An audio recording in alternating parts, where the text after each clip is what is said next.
कराची में बंस रोड के दही बड़े और पाकिस्तान चौक की चना चाट के बाद आजकल सदर फूड स्ट्रीट की समोसा चाट के खूब चर्चे हैं।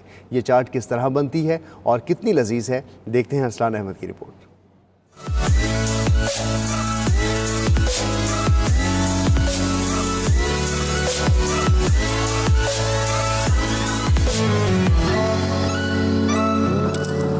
कुरकुरी और चटपटी समोसा चाट सबकी पसंद है। गर्मा गर्म समोसे के छोटे छोटे टुकड़े करके जब उस पर तरकारी, चटनी और रायता डालकर ग्राहकों को पेश किया जाता है तो उनका हाथ रोके नहीं रुकता। चटपटे और मुनफरिद खानों के शौकीन कहते हैं समोसा चाट इतनी मजेदार होती है कि उसे बनते देखकर ही हमारे मुंह में पानी भर आता है।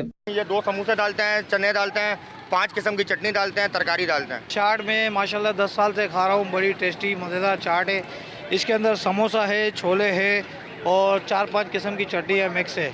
सदर फूड स्ट्रीट की ये खास सौगात ना सिर्फ खाने में लाजवाब है बल्कि जेब पर भारी भी नहीं पड़ती। कैमरामैन सैयद दानियाल के साथ अरसलान अहमद, 92 न्यूज़, कराची।